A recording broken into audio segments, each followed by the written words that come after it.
Easy, easy.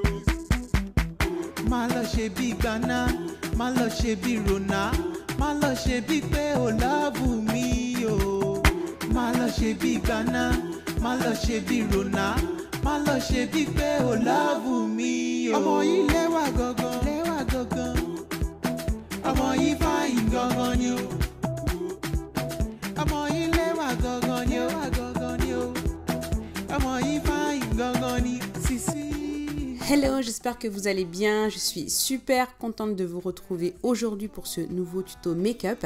Alors, on va rentrer tout de suite dans le vif du sujet. Comme tu peux voir, donc je commence déjà par préparer mes paupières. Donc, pour ce faire, j'utilise l'anti-cerne de chez Kat Von D. Donc, il a vraiment une très très bonne tenue. Donc, moi, ça me sert à la fois pour corriger mes paupières et comme base de fard à paupières pour que vraiment les fards tiennent le plus longtemps possible et pour ne pas que ça puisse se détériorer en cours de journée parce que bon, les paupières, c'est une zone qui est naturellement grasse. Donc, il est vraiment important que tu prépares bien ta paupière avant. Alors là, je vais attraper ma chocolate bar de chez Too Faced et je vais commencer par fixer déjà l'anti-cerne que j'ai utilisé. Ensuite, je vais attraper la palette Cocoa Blend de chez Zoeva que j'adore, une très très belle palette. Et je vais commencer par appliquer ma couleur de transition. Donc, c'est une belle couleur brique que j'adore. Ça, c'est vraiment des couleurs parfaites pour la couleur de transition. Et ensuite, je vais attraper cette couleur. C'est une couleur un petit peu... c'est une sorte... comment décrire cette couleur? Je ne sais pas. Enfin, tu verras dans la palette si tu l'as. Ou sur la photo. Voilà, pour creuser un petit peu le creux de paupière. Et définir un petit peu plus cette zone-là. Et ensuite, je vais prendre cette autre couleur irisée. C'est une sorte de marron...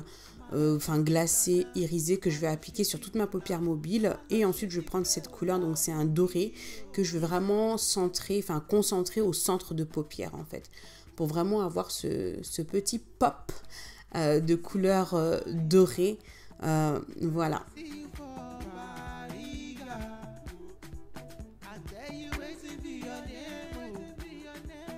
Alors quand tu fais tes paupières, prends ton temps. Bon, il faut dire quand même que là, c'est un make-up quand même qui est relativement simple.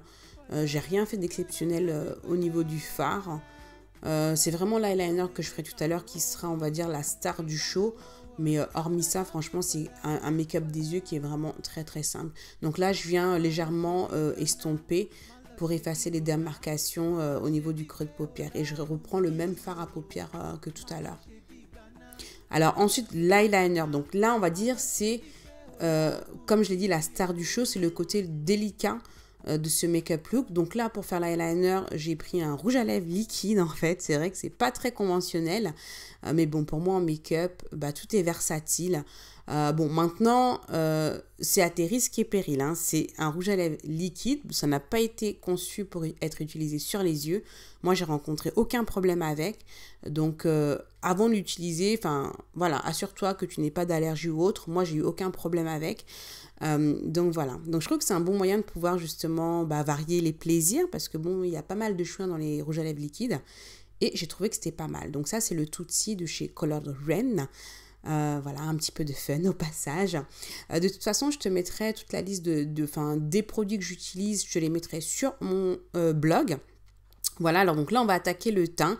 Donc là, j'utilise le fond de teint de chez Hourglass. Donc si tu me suis un petit peu, tu sais que j'adore utiliser ce fond de teint comme base.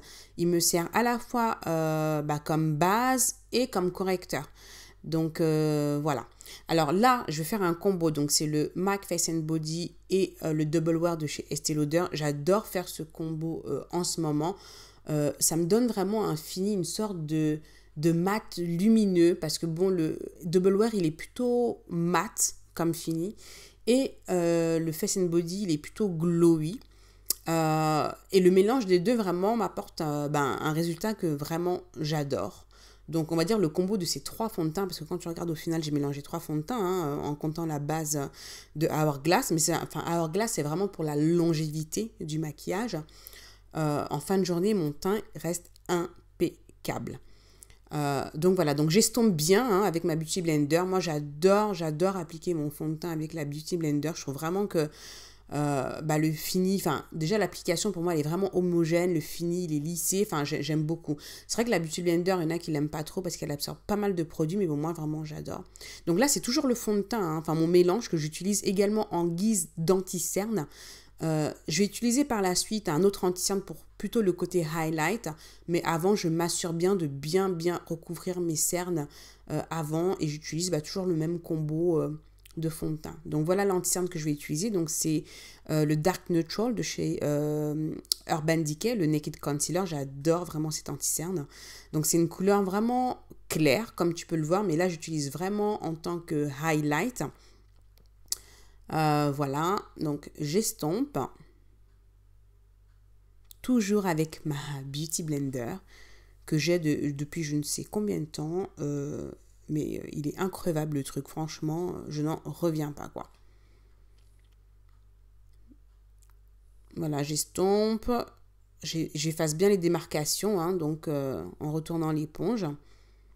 Ensuite, je vais fixer avec la Laura Mercier, donc c'est la Medium Deep. Alors justement, le fait que cette poudre soit légèrement colorée, même si mon highlight, on va dire, il est plutôt clair, avec justement la Medium Deep, ça va rééquilibrer le teint, puisque cette poudre est légèrement colorée, donc du coup, au final, ça va aller, quoi. Voilà, et je l'applique avec ma Beauty Blender également. Donc, quand tu vois que je regarde mon écran. Alors là, je vais fixer le reste du visage. Donc, je vais utiliser la No Filter, donc la poudre fixante là de chez NYX, que j'aime beaucoup dernièrement. C'est une poudre que j'utilise pas mal. Elle est légère, elle a un côté légèrement satiné que j'aime beaucoup. Donc, je vais vraiment fixer tout le reste du visage, hormis les zones où j'ai appliqué la Laura Mercier. Ensuite, là, je vais revenir un petit peu aux yeux. Donc, je vais mettre mon mascara, mon Colossal Big Shot. Si tu me suis, tu sais que j'adore ce mascara, notamment pour mes cils du bas. Là, je mets un crayon colle dans la muqueuse de l'œil. Donc, c'est un crayon de chez Sephora, un crayon marron. Et ensuite, je vais venir reprendre le même fard à paupières que j'ai utilisé tout à l'heure pour mon creux de paupières pour venir définir un petit peu plus mon ras de cils inférieur. Je vais mettre un petit peu de highlighter dans le creux de l'œil. Tu sais que j'adore faire ça, histoire d'illuminer un petit peu. Je vais mettre mon mascara sur mes cils du bas. Et je vais prendre en fait ma palette de chez Zoeva pour faire mon contouring. Parce que je viens de me rendre compte que j'avais pas pris mon blush de chez MAC que j'utilise habituellement pour le contouring. Donc voilà, je fais avec ce que j'ai sous la main. Voilà, le make-up c'est versatile. Ah, ce blush, le Sahara de chez Sleek, je l'adore en ce moment ce blush. Donc voilà, ensuite je vais mettre du highlighter, donc de chez Makeup Revolution. Voilà, histoire d'illuminer certaines zones de mon visage, notamment au niveau du nez. Bon là j'estompe un peu parce que je me suis rendu compte que je n'avais un petit peu trop mis, quoi. Voilà, on va mettre également sur l'arc de Cupidon.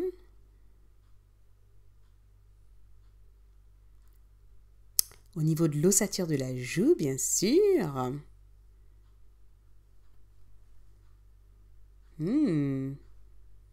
Et je vais attaquer le rouge à lèvres. Donc là, j'ai attrapé, en fait, c'est le même crayon. C'est un crayon pour les yeux. Hein. C'est le crayon que j'ai mis tout à l'heure dans mes yeux. Mais je me suis rendu compte que, j'ai perdu, en fait, mon crayon habituel. Donc, j'ai attrapé celui-là.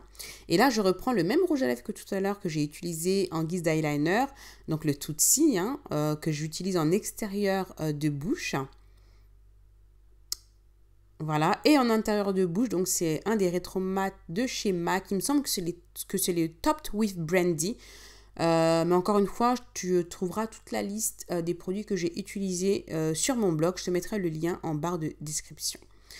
Donc voilà, j'adore ce make-up look. Je sais pas ce que tu en penses. Ah oui, donc une petite touche. Donc là, je me suis mis un petit peu de highlighter sur les clavicules, histoire de, quoi. Tu vois un petit peu comment ça fait ressortir un petit peu tout ça. Donc je trouvais que c'était pas mal. J'avais envie un petit peu de glow là sur mon petit décolleté. Donc voilà, le make-up look est terminé. Écoute, j'espère que ça t'a plu. Dis-moi ce que tu en penses. Laisse-moi tes commentaires en barre d'infos. Laisse-moi tes commentaires juste en dessous. Dis-moi si c'est un make-up look que tu reproduirais. Voilà, j'espère que cette vidéo t'a plu. Moi, je te fais plein de gros bisous. Et oui, avant que j'oublie, sache que j'ai fait un guide si tu débutes en make-up qui s'appelle Révèle ta beauté grâce au make-up en 5 étapes simples, que tu peux télécharger. Je te mettrai le lien juste en dessous et que tu retrouveras également en barre de description. Donc voilà, je fais plein de gros bisous. Merci d'avoir regardé cette vidéo. Et moi, je te dis à très vite pour la prochaine vidéo. Ciao, ciao. Mouah.